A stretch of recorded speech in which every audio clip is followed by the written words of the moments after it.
Right, so Beaver, it's been announced this week. You're going to pull the curtain down on your career. How are you feeling? How's the emotion right now? Yeah, it's not too bad. It's probably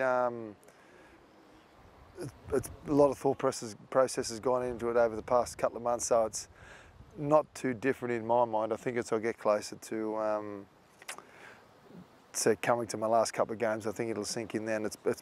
I'll probably get more emotional when my mum's here and I told her that I'm telling the boys I'm retiring, and she was a bit upset, and Sue Yin was a bit upset when I told her, and yeah, those sorts of things that sort of make it sink in a little bit more. But for me, it hasn't changed a lot. I've told people what I've been thinking the past couple of months, but it's, you know, I had lots of positive replies and things on Twitter and other things, so it's, you know, it's been pretty humbling. You know, some nice things that people have been saying.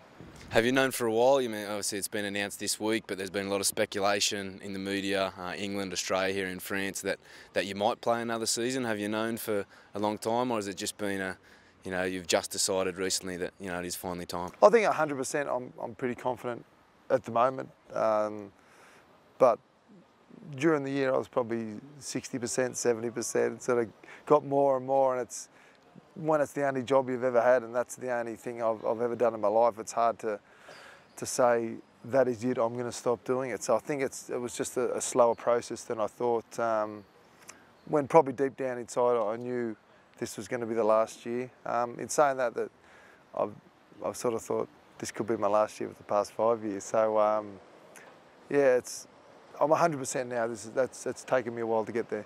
And what are you going to miss the most about playing rugby league? The lifestyle as a rugby league player, the boys, the spare time to hit golf balls. What are you going to miss? Well, I'm hoping to have more time to hit golf balls when I'm finished. But yeah, I think just the camaraderie you get with the team sport and hanging with the boys, and it's you know, being in that environment every day is something that, you know, from guys that I speak to that are retired, it's hard to replicate outside of playing rugby league, outside of playing a team sport. So I think I'm going to miss that the most. Yeah. You got any special memories or anything that stands out the most from your career? Obviously it's been 21 years or so. Is there anything that stands out above everything else that you remember the fondest? Yeah, I suppose, yeah, 2008 grand final, my final game in Australia, scoring a try, winning 40-0.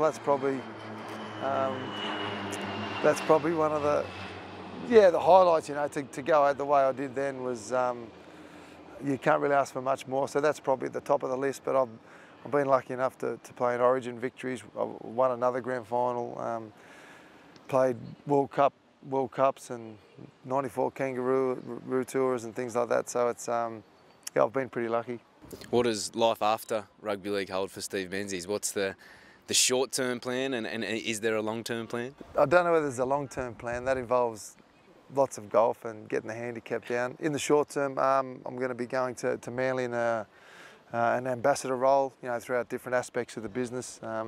Haven't sort of sorted the details yet out, but I'll be involved with them next year, and I'm very passionate. You know, I was born in Manly. That's the only team I grew up following and supporting. So I'm pretty passionate. You know, really looking forward to getting back there and getting involved, and, you know, sort of staying around the rugby league environment. What about a coaching role? Is there a future in coaching or development with the younger guys? You say back at Manly, is that something in your future?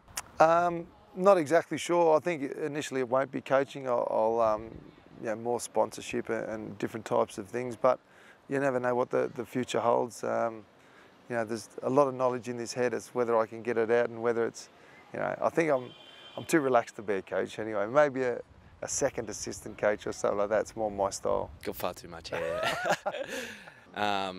So your last game for Manly, won the grand final before coming over to the Super League. Your last game for the Dragons, can we have a possible fairy tale finish? Yeah, well, it'll be nice. I'll be disappointed if you don't put on a grand final for me or a Challenge Cup final or something. Yeah, it'd be nice to finish as high as possible. And, you know, I think, you know, we've had a fair few injuries. It's been an unlucky season for us, but you know, I think the belief's there, and you know, I think it sort of started last week. We've, you know, had a couple of chats, and it's, you know, we've got one last chance to do something special, and hopefully, you know, hopefully we can do that. You know, I believe we can. Me too. And so, besides me, who's the best player that you've played with in your career, and against? Who's the best you've played with and best against? The best I've played with is Cliff Lyons. Just his natural ability, the way he read the game, his instinct is unequalled. That I've played with. The best I've played against is Andrew Johns. I think I've obviously played at rep teams with him, but just his skills in all aspects of the game. He's a competitor. He can run, he can pass, he can tackle, he can kick. Whatever you have to do as a rugby league player, he can do. Yeah. Any thanks? Anyone you'd like to send a message out to or thank anyone while we've got the opportunity? I suppose my family, my mum and dad. Mum used to take me to all training sessions. Obviously, Sue and my wife has been very supportive. For the last 10 years. It's probably tough on them, you're away a fair bit and it's not an easy lifestyle. Just as supporters, to be able to play rugby league, a game, and travel the world and do what I love doing and get paid for it, without the supporters and without the people following the game and their passion for the game, we wouldn't get paid the money we do. So it's probably a lot to them. Hopefully I've repaid them a little bit, but it's, without them, this wouldn't have been possible. So I've been very lucky. Very good. Congratulations, mate. Awesome career. Mate.